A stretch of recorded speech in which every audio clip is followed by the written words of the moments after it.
Good morning, everybody. Hope everybody's having a great start to your Wednesday. Just wait for a couple minutes to let a few more participants join the call.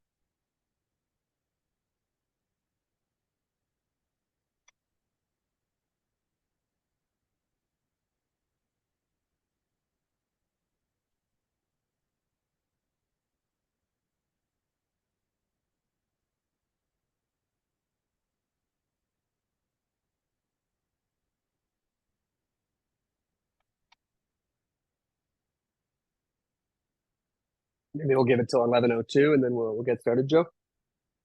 Sounds good.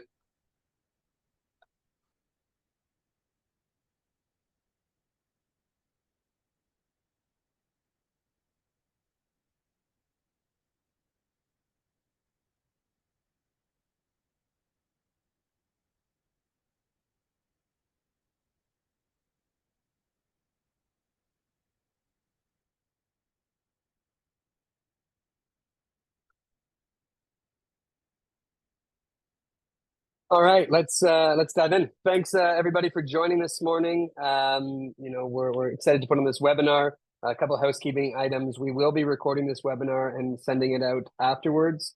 So if you have to drop off or you weren't able to make it, you'll be sure to get it in your inbox. I'm really excited to chat with Joe Hargraves today, who's our senior product manager at Flinks and was the builder and designer of all things payments.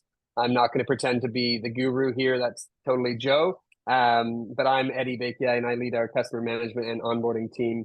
And looking forward to kind of having a conversation surrounding the three pillars of efficient payment strategy regarding cost, risk, and conversions. Kind of today, we're going to dive into all three. And while they may seem simple, there's a lot that goes into each one of those buckets. So we'll kind of talk about all three of those. We'll discuss briefly now about what we saw or what we're seeing in the Canadian landscape, particularly, and then towards the end, would love to open it up to questions and answers. Anyone, if you have questions, please throw them in the chat or the Q&A, and we'll get to them towards the end of the call. With that, I think, Joe, why don't I throw it over to you to get your kind of take. We were both at the Payments Canada Summit, I guess, back in beginning of June. Lots of great panels there, lots of information over 2.5 days. And I think, would love to get your highlights on what you heard and where the market is today. And then we can kind of go into, why we designed the product the way we did based on that. Yeah, for sure. It sounds great. And thanks everyone for joining today. When we think about like the Canadian landscape of payments, I think about it a little bit differently than everything that was presented at the Payments Canada conference, and generally what you're seeing in some of the reportings. Really, what we're seeing is we are seeing a lot of excitement and a lot of movement about businesses looking to the future. We're seeing the real-time rails are promised, but in Canada, typically, we don't want to do anything quickly. Our government tends to be relatively slow at actually moving forward. So we're constantly being delayed, pushed back, and that's shown again with the recent announcements. So there is optimism that we're seeing in the market for the future. Especially with advancement of new direct rail technologies. But we're still a couple of years at least out from the testing and the actual release of those elements. I'm really like just to continue a little bit on the negatives before we get to the positives that we're seeing. We're seeing that it's typically fractured in the market as we're like exploring it. Oftentimes, we're seeing one of two things to be true. Either companies have to go to many different payment providers to get what they need, or they have to settle for a full stack service payments provider that doesn't really understand their business or their users, that they're stretched too thin with the different methods of payments that they offer in order to actually offer like an actual utilization or an efficient service on that side. It's not really focused on a Canadian business or a small to medium enterprise's needs. Unless you're a really large enterprise, a really large biller, a large organization that can afford to invest in custom solutions or work directly with the FIs on that standpoint. There's still a big prevalence in Canada from a landscape perspective on reliance upon banks. Typically, we see this as more of a banks move slow, and users are on the opposite side of that. So banks typically move slow when they're offering new payment initiatives, but the users are demanding easier, quicker, and cheaper payments for many different activities. Throughout COVID, we saw this. After COVID, we saw this. The move to fully digital payments, and fully non-face-to-face payments is really benefiting a lot of companies, but it's really starting to take a strain on a bunch of those small to medium enterprises with the exposure to additional fraud, additional risk, and additional costs that comes along with that. So we're seeing a really good movement towards more efficient methods of payments, but we're also seeing the negative side of that come more into play as we're advancing. I think the final thing that I would say on the landscape as we see it right now is we have a lot of excitement from clients that we're dealing with about new and innovative solutions that really help to convert users, make it quicker and easier to actually move payments. And realistically, it's also the backbone of all of those companies' services. So if you don't have an efficient strategy, we're seeing a lot of movement towards getting an efficient payment strategy.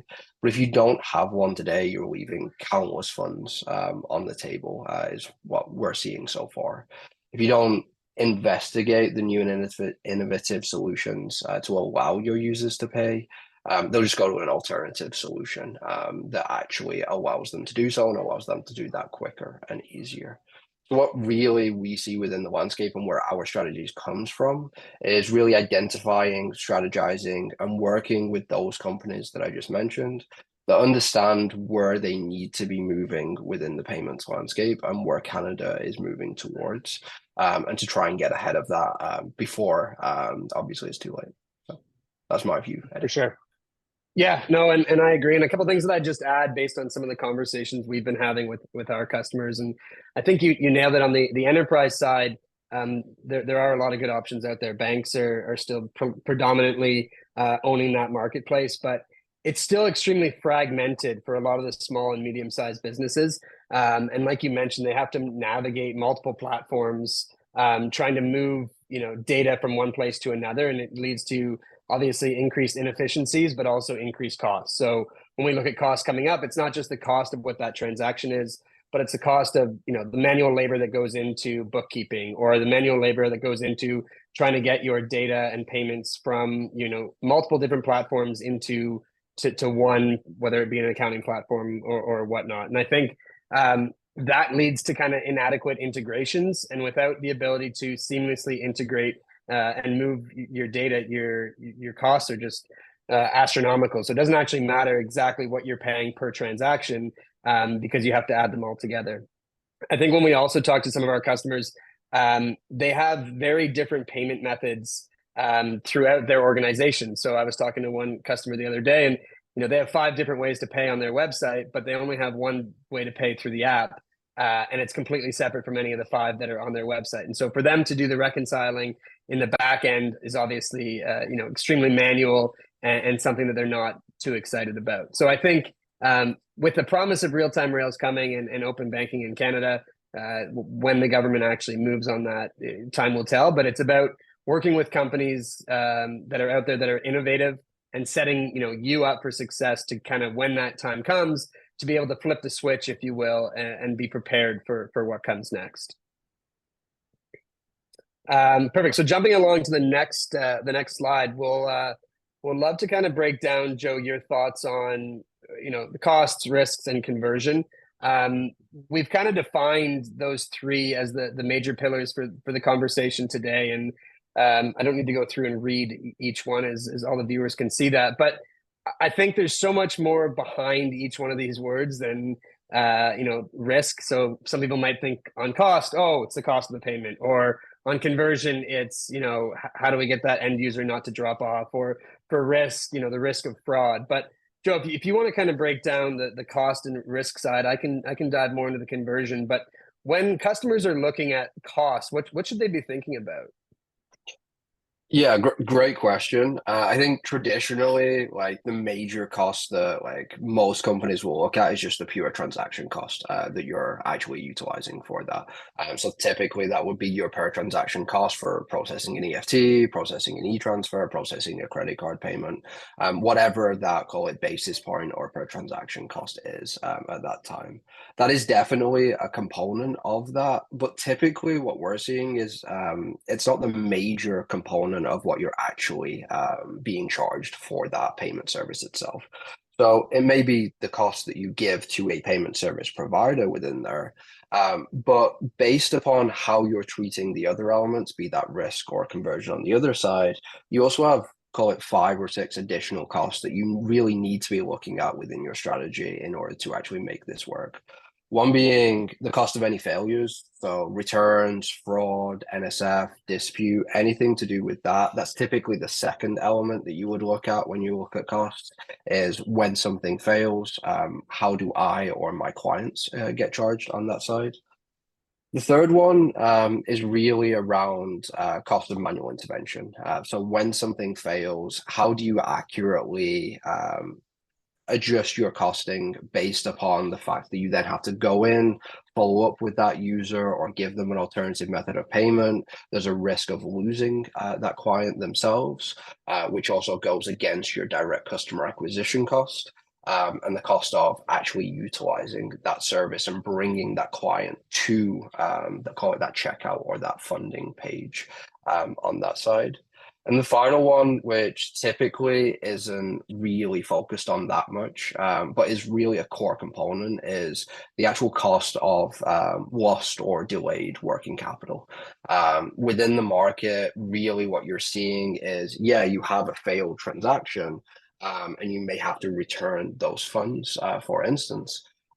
But you are also out over that period of time, say typically between 3 to 5 days, depending on the actual payment mechanism you utilize, could be up to 90 days.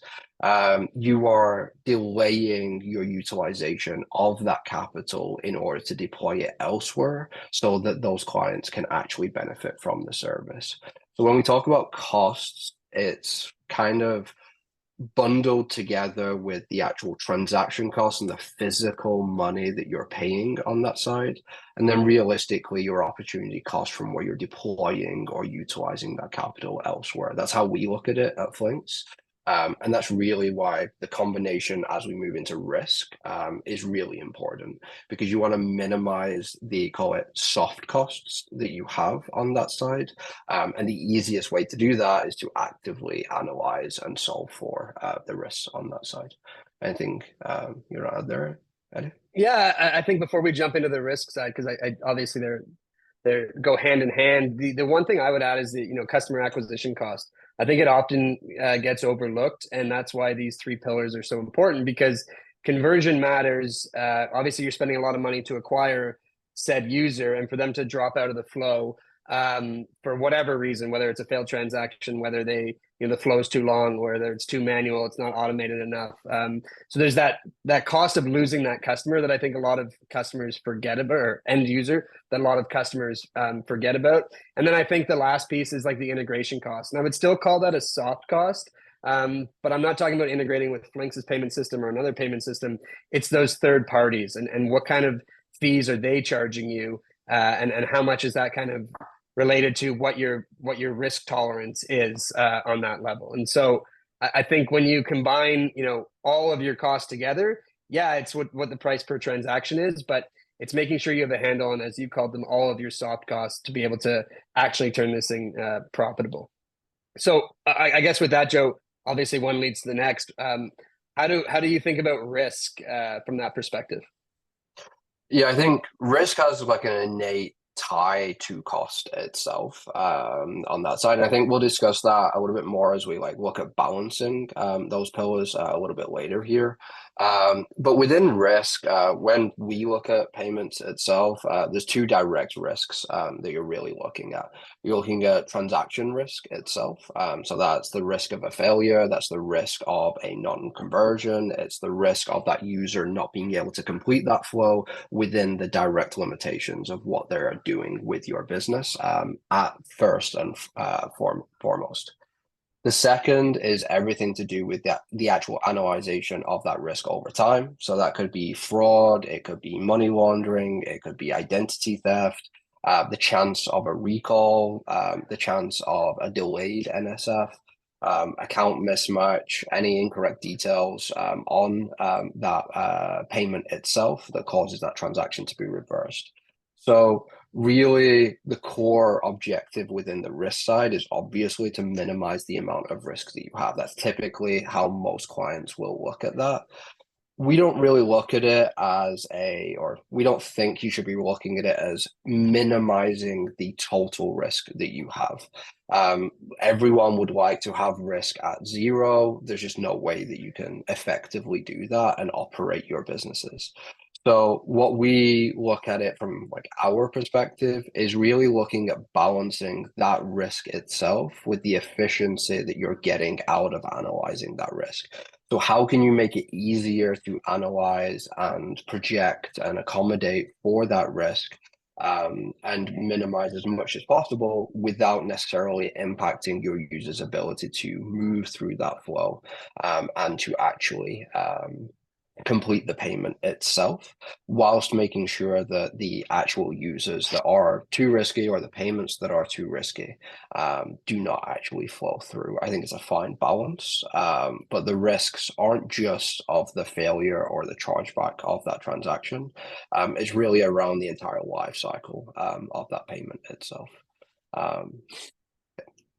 Yeah, I think you did a great job of summarizing, risk in general and how it relates to cost and balancing those two. And I know we'll get into that in the next slide. But before we go there, I think, from a conversion standpoint, the way in which we hear a lot of our customers speak about, how they look at conversion is the full life cycle of their customer. So I land on, whether it be a loan that I'm looking for, or I'm opening up a new bank account or whatnot. It's like, how do I speed up that transaction to accommodate and have the end user come through the flow as quickly as possible, while again balancing, the risk of who they are from a KYC AML perspective, as well as, how much money we're willing to kind of allow them to either take a loan for or deposit immediately. So I think from our customers' perspective, they're really interested in speeding up the flow of end users, making sure that the protection of payment is there, so that they're avoiding those chargebacks and those NSFs, and then speed of payment. Right? It's not just about being able to get through the flow and say, hey, you're going to hear back from us in 1 to 3 business days, or what have you. It's how do they enhance their customer to start transacting in whatever way that is, as soon as possible. And so I think in a day in which most things are digital, it's how do you grasp that attention span of an end user, get them through the flow as quickly as possible, and have them start converting on your platform. I'm not sure if there's anything you want to add there, Joe, before we dive over to kind of what we look at from a balancing perspective. Yeah, I would say like the only thing that I would add there, just to like emphasize the point on speed of payments within there. Like we see a lot, like I work with a lot of different clients, a lot of different prospects around optimizing for speed of payments. So optimizing to get that payment in-house as quickly as possible. Really, when we dive deeper into that actual problem with the clients, it's not necessarily the speed of the payment being delivered that's the core crux of what they need. It's really the balancing against that cost and the risk in order to convert that user moving forward. So you don't need necessarily the real-time aspect of the payments, or this is like what we're seeing in the market so far, is you don't necessarily need that real-time microsecond actual delivery of the payments, as long as you're able to actually adjudicate the underlying issues that you need to present for that user, primarily around risk and cost, and making sure you still convert that user. So that's why we define it as more of a conversion problem than a direct overall speed problem within there, is how fast you can deliver funds has an impact on how you convert a client. That is really what you're anticipating and what you're trying to optimize for within that case. So we focus on conversion more so than the direct speed of that transaction, which is a component of that. Perfect. So I guess going to the next slide, we can talk about how customers today are balancing the three, because obviously it's a give and take, and some customers, may be more risk adverse versus risk tolerant, and how that impacts your kind of costs. So I can kind of dive in to start as to what we're hearing from our customers. I think predominantly Flinks has worked with a lot of lenders and a lot of neobanks and financial institutions in general, and so the way that they're looking at this is speed, and how do we get, like you said, our users converted and using the platform as quickly as possible. So whether it be if you're new to Canada and opening a bank account that utilizes Flinks, or if you're again someone that's been here for a long time and need a loan for whatever purpose, buying a car, a renovation, etc. I think our customers are super concerned about acquiring that user and keeping them for life. And so while some of our customers may be banks and financial institutions that have a higher risk appetite, I should say, we do have a lot of small and medium-sized businesses that really focus on that end user. And so I think that when you look at the three, it's like, how can you balance and make sure that you're taking care of your risk while keeping your costs down, while converting that end user? And so from what we're hearing in the market, it's like, how do I get my end user converted, speed, while also making sure that I know who they are and who they say they are. Joe, I know you've been working a lot with kind of onboarding a lot of the clients initially. How would you say from a let's say medium-sized business perspective, they're looking at balancing these three aspects? Yeah, it's a great question. I don't think there's like a hard and fast rule across the board for balancing this. I think I'm kind of ruining the end as to what we're going to talk about, but there's not a hard and fast rule of balancing those three elements. It really depends upon what your incentives are as a business. I work with a lot of entrenched financial institutions and a lot of entrenched businesses that typically want to keep their costs low whilst also keeping their risk low. On that side, realistically, what you're looking at is you're looking at cheap and relatively well converting payments, whilst keeping your risk as low as feasible within there. You're not looking to necessarily grow a lot consistently. You're just looking to maintain and move forward with that side. That's typically when you're looking at, like, call it your like medium to larger enterprises. That's typically what I'm seeing from our clients. When we're looking at like hyper growth stages or medium to large growth phases, really what we're looking at is the abolishment of the risk itself. So looking at different methods of payments that are able to actually reduce that risk natively or offload that risk to other sources. So be that end users, be that other third parties that are able to actually take on that risk, whilst they are then focused on the cost and the conversion of that user and the highly converting digital experiences. Like if you're talking about clients that typically do, say, account funding of $50,000 to $75,000, then really cost and risk is what you're looking at. If you're looking at, and it's not a hard and fast rule again, but when we're looking at clients that move, say, under $5,000 to $10,000 typically within a single payment, really at those levels, you're looking at the conversion and how you can get that user as quickly as possible through that, whilst obviously decreasing your costs as much as possible on that side. So really, when I'm dealing with clients on that and dealing with their strategy moving forward on payments, there's no holy grail towards getting all of those like correctly right. Ideally, there will be, like we have a lot of strategy moving towards seeing how close we can get to that. But at the end of the day, it's dependent upon how you perceive the value of what you're doing. If you and your entity doesn't want to take any risk, then you focus on the conversion and the actual risk side to make sure you can move those clients through. You may have to pay a higher price per transaction in order to do so. but you may also pay less in terms of the ongoing transaction fees that we talked about, like off the top of the conversation here. What do you think of Yeah, that, and Eddie? I think it kind of comes back to the old contractor or construction model where it's if you want something, cheap, quality, and fast, well, you can only pick two of those. And similarly here, I think that depending on what your risk tolerance is, it's either the cost is obviously going to go up or down based on that. I think what I'm seeing when speaking with a lot of customers is a lot of times they are focused on what that transaction cost is, and depending on the size of the amount that's either being moved, there is some sticker shock sometimes, and that's the explanation part, and that's where I think guys like yourself on our team come in and are able to explain that cost is more than just what we're charging per transaction, and if you were able to lower your risk tolerance, perhaps you're going to be able to lower your cost as well. And then similarly on the conversion side, if you want to convert everybody as quickly as possible, well, it's probably not going to be cheap because you're probably going to need to do more things in the background, whether it's manual intervention, whether it's doubling down on their KYC and AML requirements. So there's the balancing act that you have to do. We have one question here, Joe, that I think probably might make sense to tackle right now while we're here is how would you define a well converting payments? And I think kind of you touched on it a bit. It's based on what those thresholds are. But would there be anything else you want to add to kind of what we would define as well converting? I think like a well converting payment really is more around how you're actually dealing with that client itself.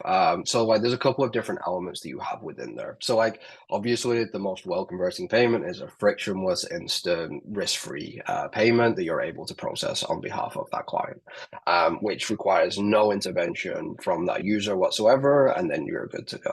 Unfortunately, that's not the way that anything actually operates today.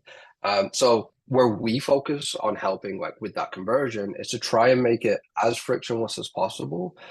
So not adding many steps to the actual setup of that payments and the checkouts, but adding enough so that you're deterring the immediate risk of those payments. So that could be utilizing account aggregation in order to actually validate that user, validate the user's account, validate their balances, and reduce your risk that way, which is something like as we see, and again, I'll throw this back to you in a second on the open banking side, because I know like you're intimately familiar with that side. But as we see that moving forward, we're seeing a lot more highly converting call it experiences with those users as they are getting used to validating their account before moving forward with a payment. We see this all the time in the UK, in Australia, where you are mandated when you're doing account to account payments in order to actually log into your bank to verify your identity, verify your accounts. In that case, really what we're seeing is kind of getting ahead of the trend of actually reducing the exposure that you have as an entity, whilst also giving that user an easy and quick way to actually convert. I know typically like your legacy methods for validating that account before you process an EFT, for example, or void checks. They are manual entry in terms of the account information that you have. Yeah, those work, but they're also bad user experiences. They're typically manual processes, manual interventions that you're doing within that side, and they typically lead to more failed payments. So when we look at conversion, it's not just getting the information you need to process that payment. It is actually being able to process that payment effectively and efficiently with a high chance of success. And in that case, that's where really conversion is, call it the end to end of what we're looking at, and really has been the main focus on that side. And we'll only get better with open banking in my mind. Yeah, I think you nailed it too. And one of the panels that I was on at the Payments Canada summit, kind of we talked about this directly. ABP, who's a client of ours, was doing exactly that, right? They were looking at void checks and they were using micro deposits, and it took time. Their small business customers that wanted to start processing payroll as quickly as possible had to wait. And so I think that when they switched to using our data aggregation services and validating bank accounts, it allowed them to increase their conversion substantially while also increasing their speed. And so I think that from my perspective, it's all about digital. It's how do you go digital as quickly as possible, and how do you reduce the amount of steps that it takes for someone from creating that frictionless experience. And so if I can have you connect your bank account, I can run a report on who you are, what your income levels are, and then immediately go to processing a payment, whether that's account funding use case or a pre-authorized debit use case. I think that the more digital you can go, obviously, the better. I would love to start opening it up to some questions, and I see a few that are coming in. But just before we get there, Joe, any sneak peek you want to give us on kind of our roadmap and kind of how we're looking at balancing these three within our product? Yeah, for sure. Like I guess like the entire ethos behind like actually hosting this webinar today is really to really look at like what our strategy is and how we want to help our clients and like our prospects moving forward, and how we strategize against payments. We launched Flinks Pay in its first iteration late last year, which is primarily just Interac e-transfer and request for money. So really focused on the conversion and the risk side from our perspective. So really looking at a highly converting end user experience that reduces the risk of that payment by actually guaranteeing it through the Interac rails themselves. As we progressed forward and we started working with clients, that's only one, obviously, solution to that. The second iteration that we released earlier this year was really around EFTs themselves and standard EFTs. So making that highly converting whilst also reducing the risk. So everything we just talked about in terms of, okay, so if you validate your account, we can reduce some of that risk associated with the manual entry and some of the potential fraud risk by going directly to that FI to validate that account before processing an EFT or setting up an EFT. The same with pads. So being able to actually display pre-authorized debit agreements to users within the same flow and not having to kick them out to another experience or another method of signing that pad agreement with you.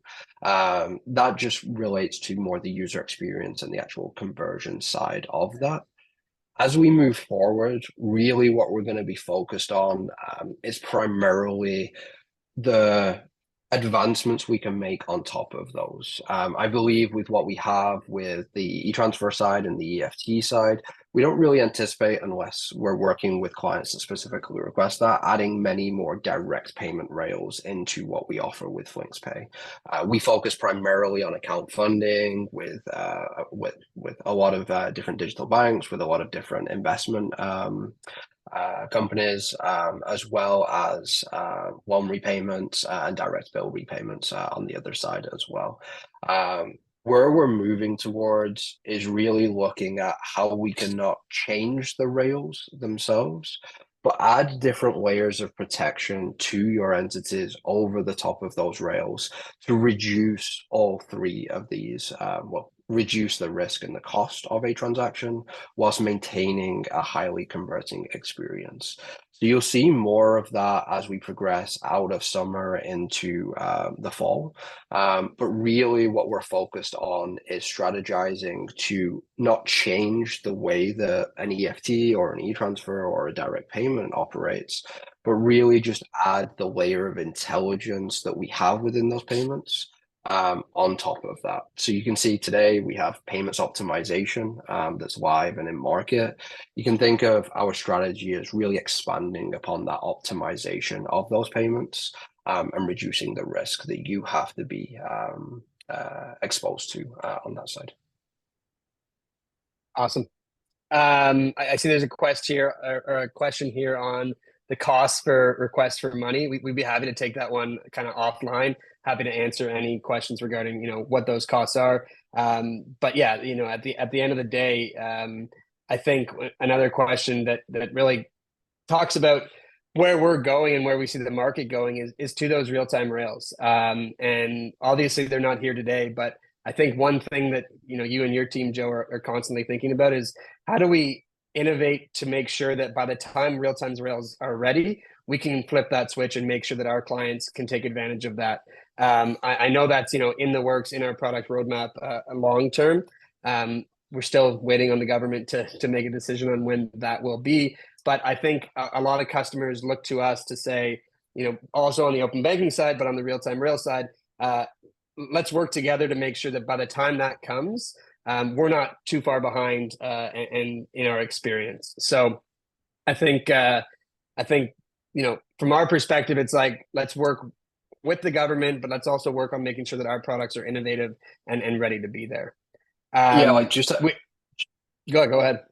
just to add some context within that as well. Like obviously within the new legislation that was approved a few weeks ago, Payments Canada is expanding eligibility of direct members into other institutions. So Flinks, for instance, will apply for direct membership to Payments Canada, so that we are at the forefront of being able to offer those services directly. The same as Bank of Canada on the other side in the RPAA legislation. So actually being able to register with the Bank of Canada as a payment service provider, so not just with FinTrack as an MSB, but having the more regulated oversight and the ability to start moving forwards as real-time rails comes to fruition. I think our main ethos on that side is we don't want to wait for real-time rails to actually be able to offer a substantially similar service. Our goal has always been, by getting into payments, that we work with clients to offer as close to real-time payments with all of the protective mechanisms in place as soon as possible. We're starting to work with clients on that side right now, and we expect to be able to offer that more widely in 2025. Awesome. I know we're coming up on time here, so I guess, Joe, my last question for you would be kind of, what advice would you have to people on the webinar today that are looking to, adopt or modernize an efficient payment strategy? I think some people sit there probably going, I'm so far behind. I'm still doing things manually, void check, micro deposit, etc. Where can they start, and what's the best approach for them to take? Yeah, I think there's one is understanding really the business case around actually implementing a more efficient payment solution. I think what a lot of companies start with, which I think is probably the wrong route to start with, is they say, oh, this payment option is really interesting, but you don't know how to deploy it. You don't know what leverage or uptake you're going to get from your clients directly. So it's more working, my advice would be to work with a payment service provider that can work with you on that business case, on that strategy, to actually move forward and to implement in a direct phased approach. You're not going to go from 0 to 1 overnight. What you're going to be able to do is start with the direct elements of a new payment system that you want to implement, but start small. So start seeing what you can actually convert on that side, and then start expanding it into different payment mechanisms, into more risky payment mechanisms, for instance, as you actually progress on that side. I think it's more of a question of building that case and looking at where do you stand today on your payment side, and where ideally do you and your team want to get to, and working backwards from that in order to say, okay, I need to implement a better converting experience to get details in-house, and before I even touch a payment whatsoever, for instance. Yeah, it's great advice. And from my thoughts as well on that would be, figure out what your main issue is internally. So is it that your payments aren't fast enough, or is it that you don't have a streamlined way of, looking at all those payments? Or kind of like you said, build that business case and make sure that what you're trying to accomplish is achievable, A, and B, starting small. So we've worked with a lot of customers doing POCs and proving things out to a subsection of their client base. Whether it's, we're working with them on high risk customers and how we can decrease their cost for high risk, or how we can, make sure that we're calling out what those risks are way earlier in the process. So I think it's like starting small, finding out what you're actually trying to solve for, will lead you to, figuring out how those can help your efficiencies within your business. I think For sure. we're pretty much at time here, Joe. So really appreciate you jumping on and having this conversation. Um, Anyone on the webinar, feel free to reach out to Joe or myself or anyone on the Flinks team. I know we have a lot of customers on here, so if you want to reach out to your relationship manager, your technical account manager, we're happy to have deeper conversations, whether that's regarding cost or how we can help you, grow with Flinks as a provider. So appreciate everybody today. I hope you have a great Wednesday and rest of the week, and we'll be in touch soon. Thanks, everyone.